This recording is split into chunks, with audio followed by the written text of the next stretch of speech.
Hey, have you ever thought about the consideration of a lease? When you're going to buy a vehicle, do you know what the differences are between a purchase and a lease? Pros and cons, benefits of each? So stay tuned. Let's talk about leasing versus purchase coming up.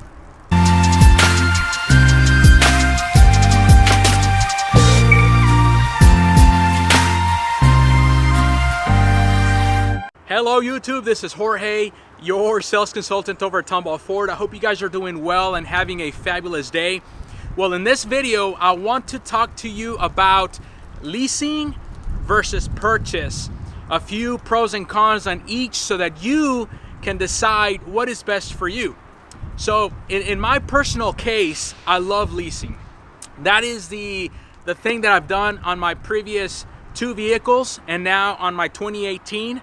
Which, by the way, if you have been following the channel, I told you that my 2018 F-150 Platinum, the Magma Red color, came in too early, and I couldn't buy it because my lease on my 2015 was not to be due and expiring this past December of 2017. So we are in January of 2018, and I am pleased to inform that I got my new Platinum, which I will do a video on so that you guys can check it out and give you my feedback on that Platinum F-150. I did go away from Magma Red. I did not stay with Magma Red, but stay tuned. Make sure to subscribe to the channel so that you don't miss that upcoming video.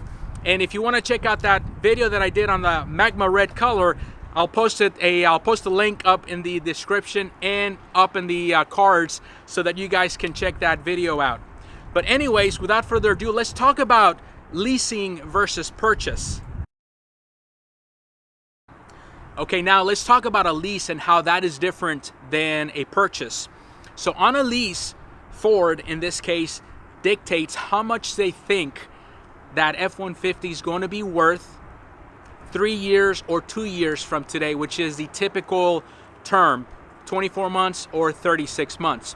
So they give you a percentage called residual. Residual is how much Ford thinks that truck is going to be worth 3 years from today, for example. So let's say that they think that truck is going to be worth 50% of what it's worth today.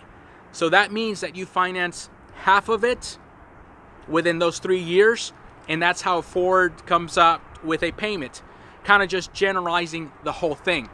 Now, anything above a 50% residual is decent, is good.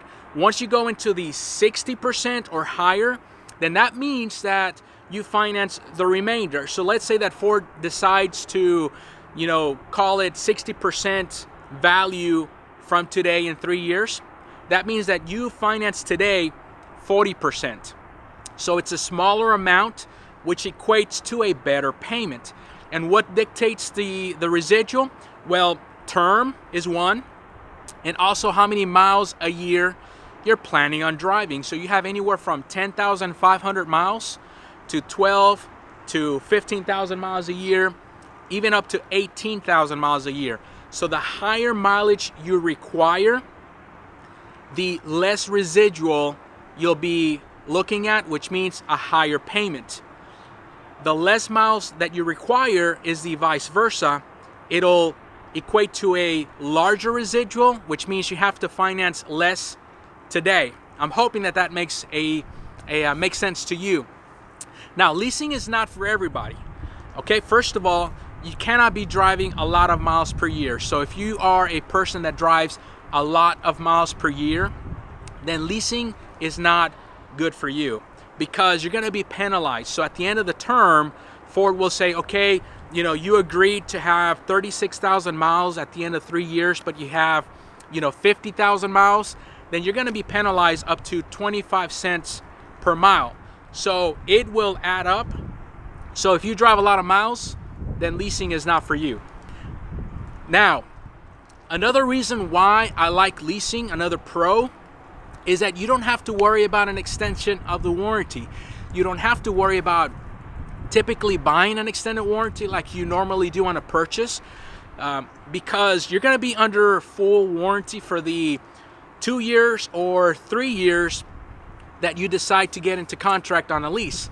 So you're always going to be under factory warranty, so you don't have to worry about it.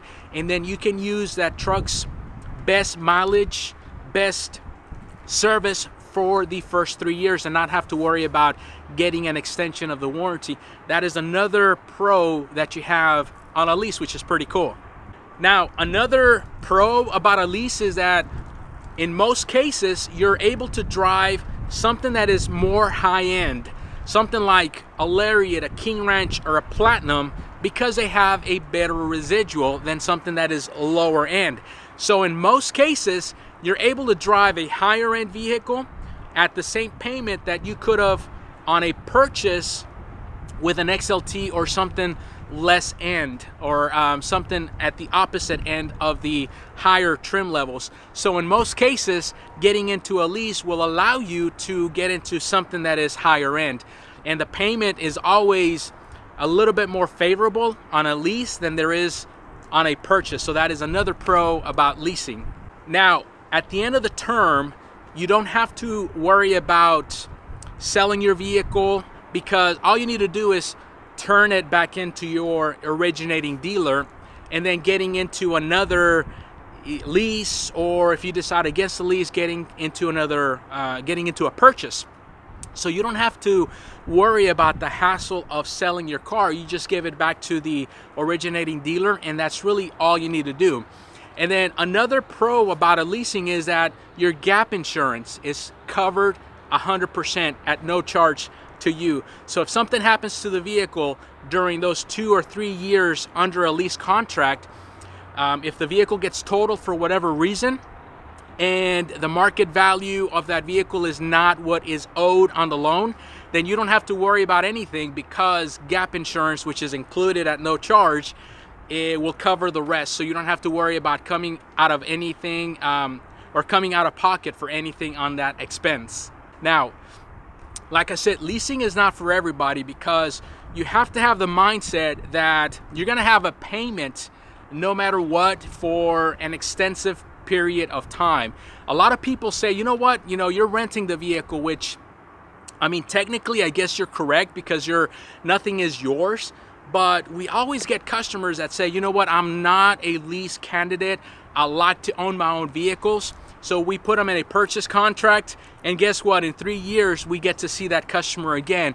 So they eventually did the same thing, where they rented the vehicle for those 3 years, but they opted to go into a purchase contract, and we see them every 3 years. So a normal trading cycle for the general public is anywhere from 36 to 42 months. That's usually what we see, at least here in Texas, in the Houston area, is where we have customers coming back every so often to trade out of the purchase contract. So leasing is a good way for you not to be upside down or have any negative equity. Get into a higher end vehicle, not worry about the negative equity in case the vehicle gets totaled. So you have a lot of really cool features by going leasing. And that's why I chose to go leasing, is because I don't mind having a car note. I know that I'm going to have a car note for a long time, so I don't mind it. I live relatively close to the dealership, so leasing works for me in my case. And I like to get into a new vehicle every 2 or 3 years. So I love leasing. You guys can have your own opinion. Some people hate the fact that you're leasing a vehicle. And again, this is not for everybody. So those are a few points of why I think leasing is a good thing to do. Now let's talk about the opposite. So let's talk about why you shouldn't lease a vehicle. Now we briefly touched on this. So if you drive a lot of miles per year, leasing is not for you. Here in Houston, I would say anything above 15,000 miles a year, you are not a candidate to lease a vehicle. So leasing requires you to keep mileage under control. If this doesn't work for you, if you live too far away from work or you just travel a lot, then leasing is not for you. Now, another con about leasing is that your payments go on forever. Okay, so nothing is ever yours. you're always going to have a payment. So a big con about leasing is that you'll never save money because you'll always have a car note. So the best way to get the best value out of a vehicle purchase is to actually get into a contract for purchasing it and then paying it off, and then have debt-free payments or car note payments for a while, save that money, reinvest it. But that is the best way to get the best value out of a vehicle purchase, is to pay it off and drive it until the wheels fall off. But unfortunately, a lot of us don't follow that point, and they trade often or lease another vehicle. But the best way to get value out of this vehicle purchase is to pay it off and drive it until the wheels fall off. Okay, another con that we have is that you'll have your vehicle evaluated at the time of you giving the vehicle back to Ford or back to your dealership. So Ford in this case has a third-party company that will evaluate your vehicle. They will check it for dings, dents, scratches, a cracked windshield, worn out tires. So Ford expects you to bring the vehicle back as close to brand new as possible. And if they deem that repair or taking care of a scratch or replacing the windshield is excess wear and tear, guess what? Ford is going to be billing you. And it's the same thing across the manufacturers. They want the cars returned back, just like when you took delivery of the vehicle. They want the vehicles back in that state. So that is another con that you have to worry about. You're running the risk of the vehicle getting damaged in those 3 years. So that's why we always recommend you buy Wear Care. And that is Ford's insurance policy that covers you all the way to $5,000 worth of damage. So anything that I just mentioned, cracked windshields, scratches, dings, and dents, is fully covered. There is no deductible, and it's really inexpensive. It's really cheap for you to get. So that will help you lower that risk of you returning the vehicle with some damage that Ford might build you down the line. Okay guys, well this was just a brief video to cover a few points on leasing versus purchase, pros and cons, but I would love to know what you think. Do you like to lease? Do you like to purchase? What is it about leasing that you like, and what is it about purchasing that you like? I would love to hear your comments, and remember, we are all learning with each other. Comment below, because I promise you, anybody that's watching this video can go down to the comments and they can be informed. They can watch what you guys and I are communicating back and forth. I'm pretty good about answering all your questions. So if you got any questions, leave them in the comment below. Do not forget to subscribe and give the video a thumbs up. Hey, this is Jorge from Tomball Ford. You guys have a blessed day.